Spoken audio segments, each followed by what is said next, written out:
Welcome to day 2 of my TI drafting meta videos. In yesterday's video of day 1, I went over the heroes Wraith King, Weaver, Tiny, Pugna, and Nyx.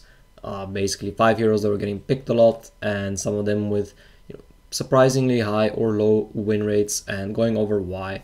So we're basically going to be continuing the same thing today, except obviously now there's some new picks that are kind of surfacing as being better than others, more popular, picked more often. We still see Weaver on top of the chart, as well as Enchantress and Necrophos. Obviously Enchantress and Necrophos, not really that surprising, so it's not worth talking about too much. Everyone kind of knows how strong they are, how much pressure they apply. But without further ado, let's get into the first hero for today. That's gonna be the Mirana, sitting on top with 33 picks with a staggering 70% win rate, 69.7. It's ridiculous for a hero to be picked so often and still have pretty much the highest win rate, across the board. Perhaps only second to Enchantress, with a decent number of picks, but still, 1/3 of the picks. So what makes Mirana so good that she's being picked nearly every game and still just winning nearly every game? The thing with Mirana is, the hero, it's an okay laner. It's not a particularly strong laner, which is the first thing you think of. And this is a patch about lanes, right? So she's not a particularly strong laner and yet seems to be the best hero. What makes her good, obviously, on the lane is if you have a setup for arrow, then suddenly the arrow becomes reliable and you have a lot of kill potential. And then Mirana, that turns her into a pretty good laner. But that doesn't really seem to be the thing that's carrying Mirana to victory in all these games. One of the strongest things about Mirana that people just don't really think about enough, and it seems these teams are also not valuing quite enough, is the global invis. Now, invis, of course, you just think, alright, well, you gotta get detection, it's annoying, blah, blah, blah. There's a bunch of invis heroes, Clinkz is an invis hero, he's not doing that great, sitting at 39% win rate, but the thing with global invis is that everyone on the team becomes invis. It just makes it so hard for any hero that wants to go on the back line to actually find the target. So all these melee carries, even carries like Spectre that automatically jump the back line, they just have a much harder time against the Mirana because you need to carry detection, but that's not a solution. You cannot, for example, carry sentries on a Spectre. You can get a dust, but the dust can be dispelled, and item-wise, pretty much there's no clear solution. And usually it's the cores that are jumping the back lines, so these cores, they need to scale. They don't really have slots for detection a lot of the time. Again, especially when it comes to these melee carries, like Ursa being one of the most popular ones, how do you really fit detection in your item slots as an Ursa? You have Boots, you have Blink, you have BKB, you have Basher, generally lifesteal, you have like one, we're not even counting TP or Magic Wand or Aquila or anything like that. And this is not your full slot, right? This is kind of your mid-game items. So the later the game goes, the bigger the issue this becomes.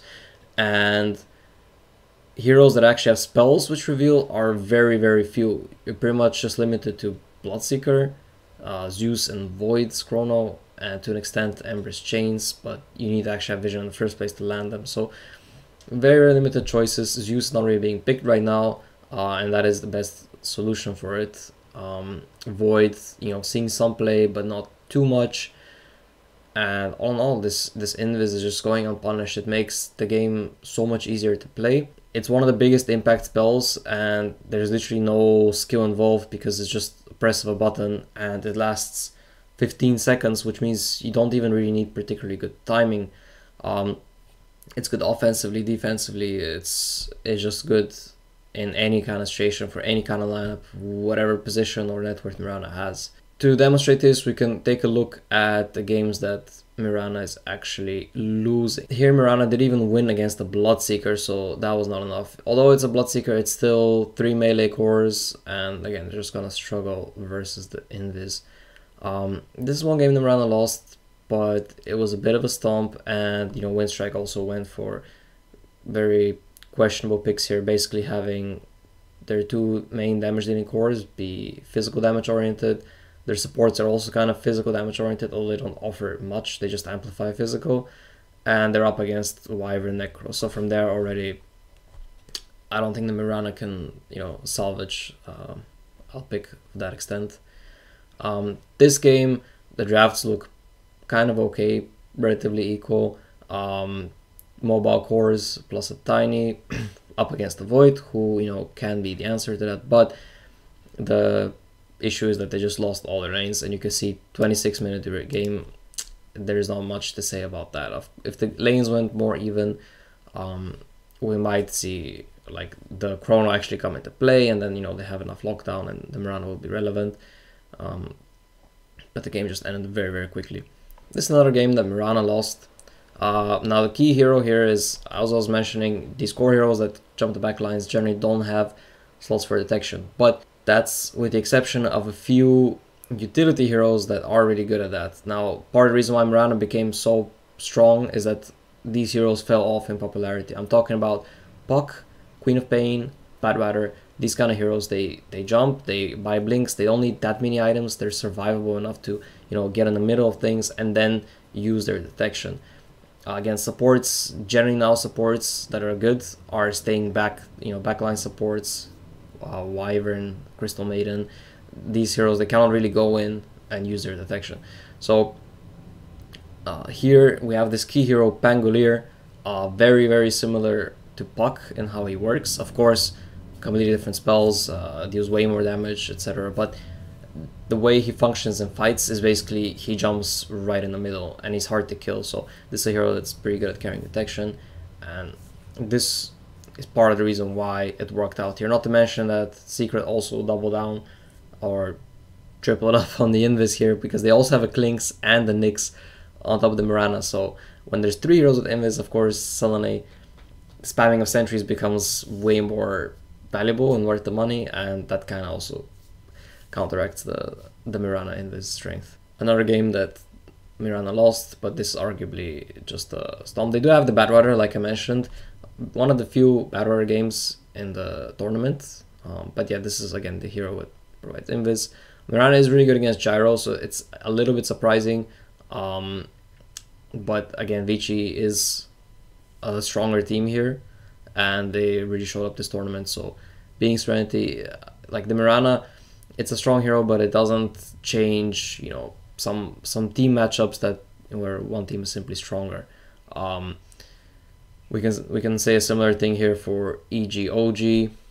This game was OG was destroying the lanes. They were doing really well, but they just didn't have the means to go high ground, and eventually EG got their key items up. Storm is a hero that's pretty good at having detection. He runs out of slots quite quickly, but he can actually get into the backlines. Again, one of the few mid heroes, viable mid heroes left that can do that. I want to point out one more particular hero / item combination that's quite effective against this: Windstrike versus Invictus Gaming. This is the game, and the key hero here is Lycan. Lycan, one of the 2 heroes that buys Necrobook in Game of Dota right now. The other one is obviously Beastmaster, but even on Beast it's less common. So Lycan, really the only hero in the game where Necrobook is core, and the Necro units obviously at level 3 have True Sight. They run very fast, so this makes Invis a lot weaker.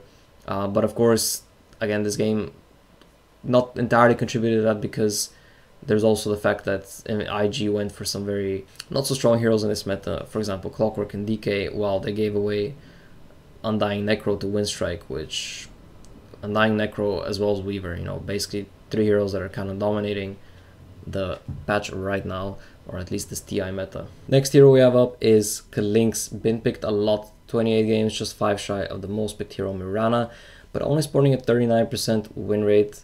Now, it's kind of normal for, again, a hero that's being picked very often to not have the greatest win rate. Similarly, Ursa only has a 40% win rate, although the hero is very good. But still, I want to point out something that I think teams are, and Klinks players are doing wrong with the hero, that's contributing a lot to all these losses that it has. The most common Klinks build that I've been seeing from everyone is rushing Maelstrom, and this just doesn't really make sense. Like, the item is not bad in terms of dealing damage. It's kind of same concept as Windrunner, right? You just hit really fast, so a lot of Maelstrom procs, that's cool. But Clinkz doesn't really have damage issues. You don't struggle to kill heroes as a Clinkz. That's just not really the thing. So a build I would much rather see is Orchid Rush, because this Orchid Rush, even if there's not a hero on your team rushing Orchid, it doesn't matter. It's okay to have 2 Orchids. The silence is really powerful. It actually what allows you to solo kill almost any hero as a Clinkz, unlike the Maelstrom. And more importantly, it also gives you crazy mana regen, which is what the hero needs. You don't need, like, you might be thinking it's a single target ranged hero, so Maelstrom is nice to push waves and farm faster, kind of like Mirana, right? But not really, because Strafe has a 15-second cooldown. You can use Strafe every single camp, every single creep wave, always have it ready if you max it first, which you do. And the only limiting factor here is mana.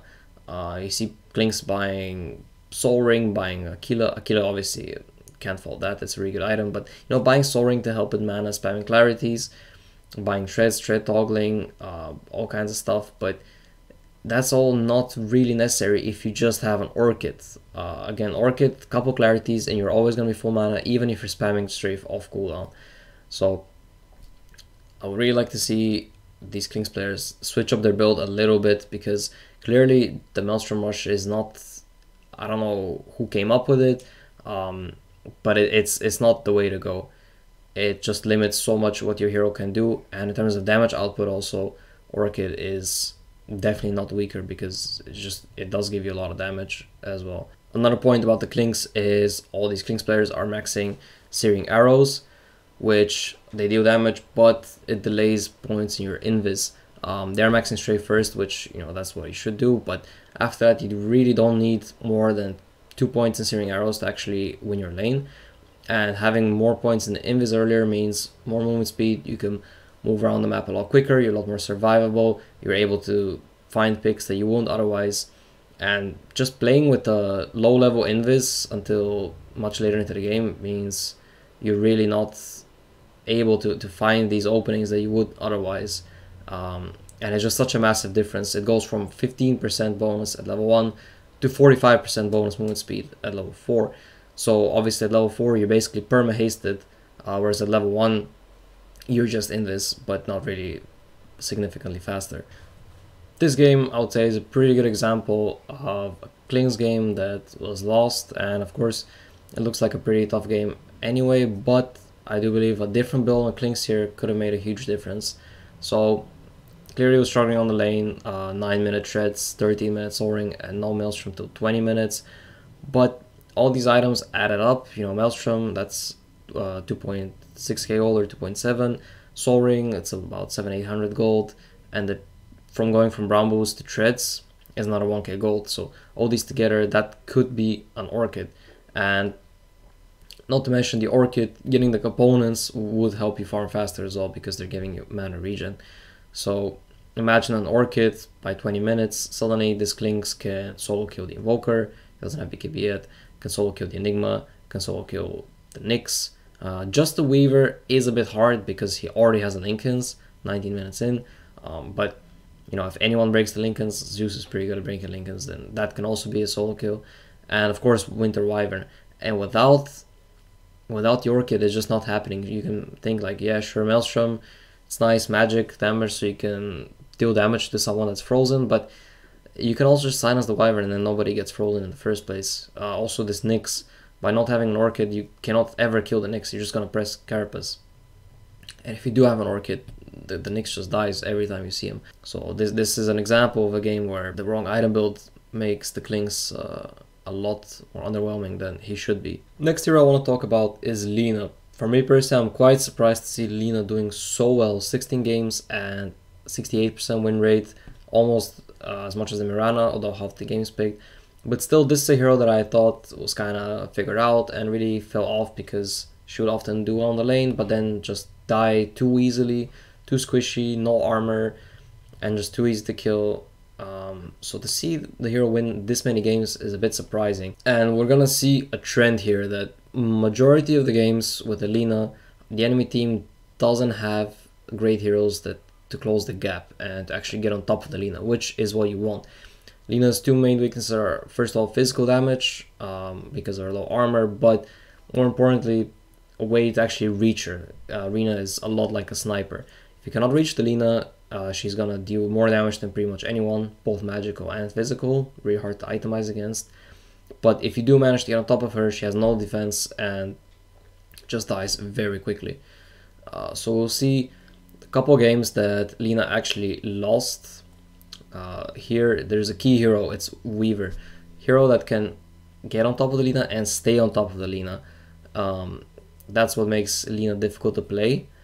And you know, even though she can easily go Yules, which is good catch against Weaver. Weaver can also easily buy Linken's, other items, but you know, by nature, Weaver with the Shukuchi speed just gets and stays on top of the Lina.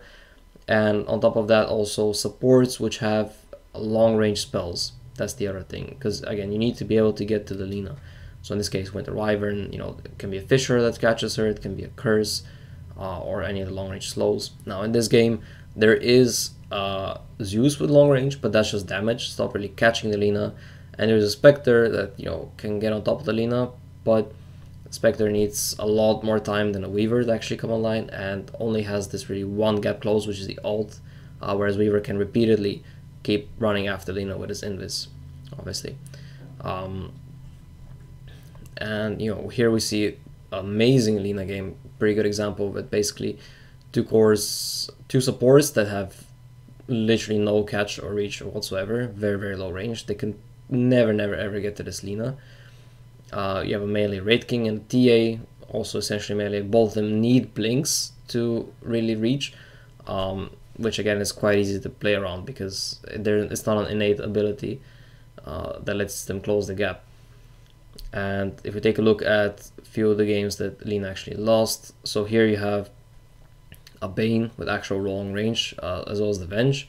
The moment she gets level 2 swap, suddenly the game becomes really hard for Lina. Like, Lina is one of the most vulnerable heroes to swap. If she ever gets swapped, she's just instantly dead. And you know, you want to buy Linken's, but you can't really just rush the Linken's. And on top of that, there's also Mirana can close the gap, has good range, as well as a Bloodseeker with a gigantic range on Rupture. So pretty much these three spells, the Swap, the Rupture, and the Grip, all have crazy range, and you do need Linken's for all of them, but it doesn't stop all of them. So very tough game for Lina. Lotus Orb would be the item here because you prevent the swap and the grip entirely. He did not go for it. Another hero that obviously closed the gap really well and can do so repeatedly is Storm, and we see Storm also winning against Lina twice. Of course, this one is, you could argue it doesn't really count because it's LGD versus Windstrike, you know, top dog, underdog, but still, it's about the matchup, and this is the only game that's kind of a odd one out, in my opinion. Mineski's draft is better here, and they really should have won because, like I mentioned, there isn't really a good way to catch the Lina here. There's a long-range Fissure, and that's pretty much it. But if you took a look at the game, it was actually Mineski winning the lanes at the start, doing quite well, and then in general, IG just kind of outplaying them. But so this is a case of team skill, you know, but again, the Lina was not really addressed here, and it should have been Mineski's game, judging from the draft. Next hero I want to talk about is Undying. 88% win rate. He basically lost 1 out of 9 games. 8-1 score. This hero is an absolute beast. Now, it's not entirely a surprise because everyone knows this patch is all about laning, and Undying is the king of laning, just so strong with that decay. And then also offering a ton in team fights. Tombstone, extremely hard spell to deal with, makes the fights impossible for a lot of heroes, needs to be counterpicked, etc. And if we look at how, you know, the drafts went, there's something else that we notice. Spectre, again, obviously kind of getting at the patch, and some teams are realizing, wow guys, Spectre is actually really good. Let's just first pick it. And first picking Spectre opens up for a instant Undying pick, which we see in 2 games here. PG first pick Spectre, EG pick Undying +1. VP first pick Spectre, secret pick Undying +1. So why is this good? Not only does Undying punish Spectre's weak laning stage, but he's also one of the best heroes against Spectre in general. The damage reduction, doesn't really do help at all against Decay Strength Sap. Plus the amplification from Undying's Golem helps you bring down the Spectre through. It basically mitigates the dispersion damage reduction. And lastly, perhaps most importantly, the Tombstone spawns zombies all over the place, and these zombies, they prevent Desolate from working because they're units. So when there's a Tombstone in the fight, not only does Spectre have a hard time maneuvering around, but her Desolate doesn't work because there's zombies everywhere preventing it. And Spectre is not a hero that's good at killing the Tombstone. The best hero against Undying obviously is Phantom Lancer, the hard counter, because thanks to his illusions he can take out the Tombstone insanely quickly. But what's happening when you first pick Spectre, you can't really go back for a PL as well. Like, how do you run a PL Spectre on the same team? So that's what makes this, when the enemy team first picks Spectre and you pick Undying, it's all but a guaranteed win. We can see both these games, even though the team that took the Spectre was a very, like, one of the top teams, favorites to win the tournament, VP and LGD.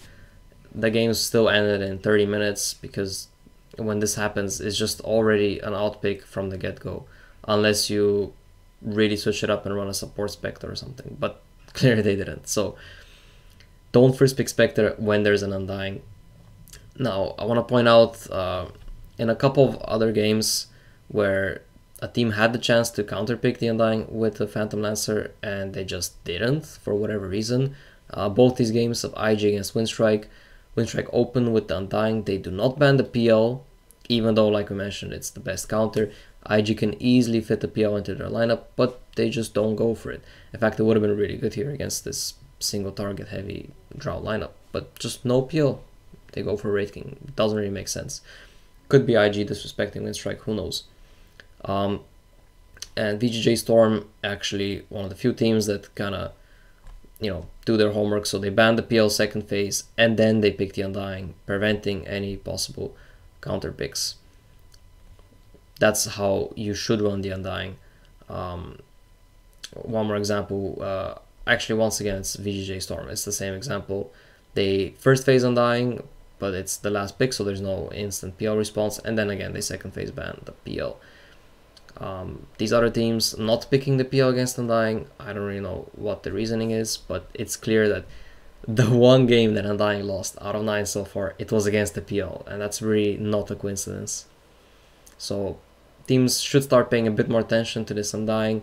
If you want to first pick Spectre, then you gotta first ban the Undying, and if you're gonna give away the Undying, you gotta make sure you can pick a PL, and if you can, you should actually pick it and not just ignore the Undying, because it is just a beast of a hero right now. Now we're gonna go over two drafts, one that I thought was particularly bad and one that I thought was particularly good.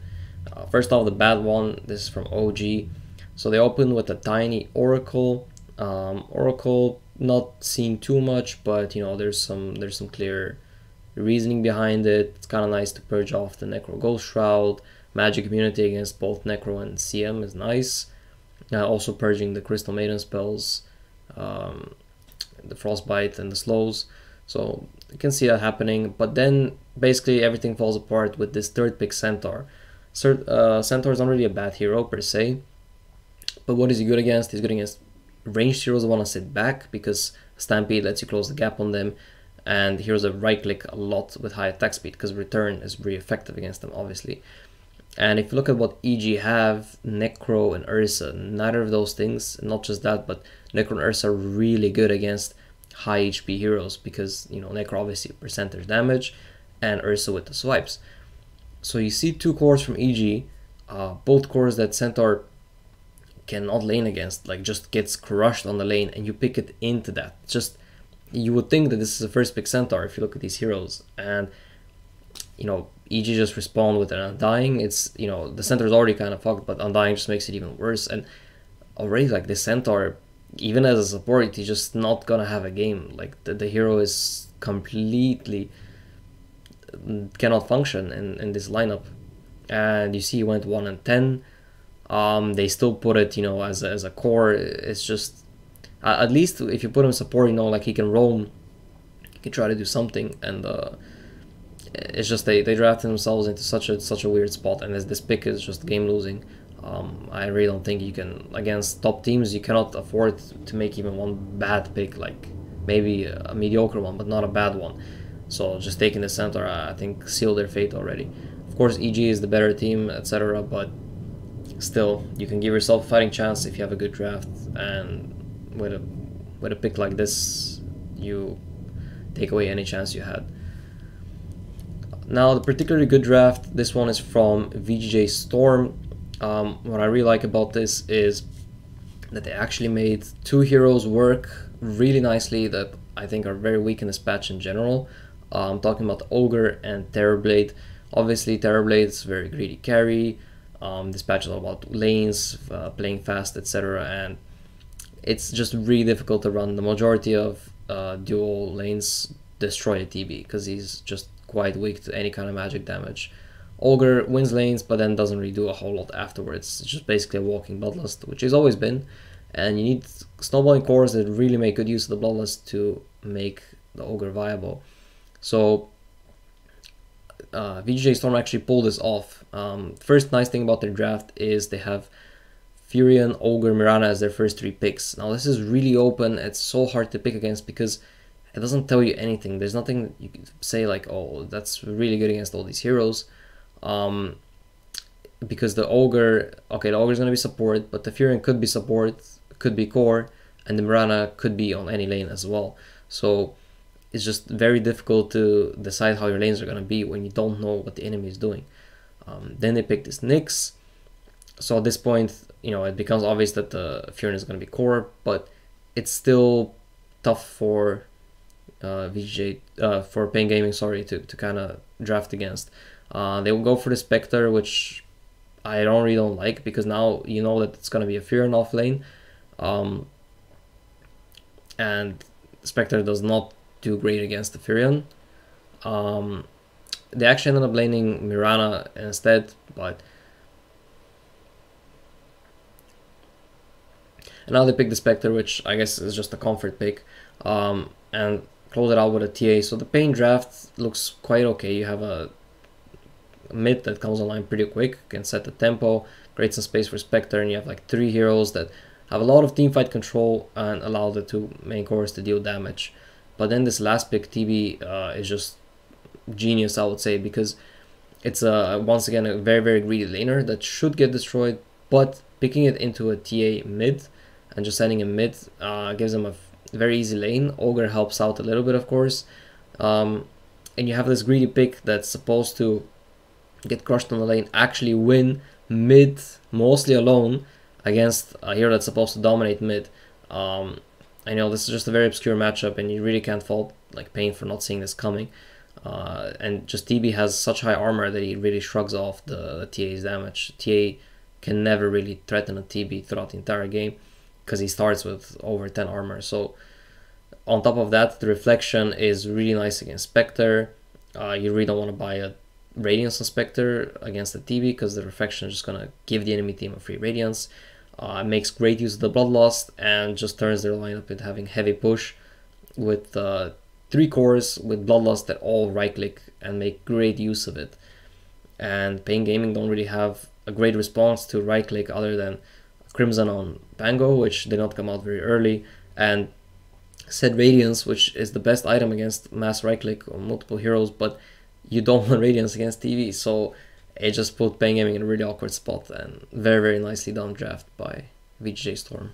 Lastly, not a prediction for what I think is going to happen in terms of picks. I said in day one that we're going to be seeing more Spirit Breaker, more Arc Warden, more Magnus. Hasn't really been happening so far, but if you're curious as to why, you can check out that video. And another prediction now, I'm calling Slardar still not being picked a single time, but I do think we're going to start seeing him. He's really not that bad of a laner in dual lanes, very high starting armor, high HP, solid damage. And more importantly, a lot of these Invis heroes are getting popular now. Not just Invis, but also high strength heroes. And Slardar obviously does really, really well against Mirana, against Weaver, but also against heavy strength heroes like Tiny and Wraith King that are being picked a lot because the minus armor obviously helps you melt them. Klink's another one, like I mentioned, very good against Klinks. So I really think Slardar fits this, how this meta is developing very well, and sooner or later teams will realize and start picking up the Slaughter, and also works really well with a lot of the popular heroes. Great pairing with Venge, great paired with Clinkz, great paired with Weaver, Mirana, etc. So Slaughter, definitely a hero that we're gonna be seeing more now. Thanks for watching, guys. Let me know what you think about my predictions. If you think I'm right, if you think I'm wrong, let me know by commenting. And once again, there'll be another video like this every day, so be on the lookout for those.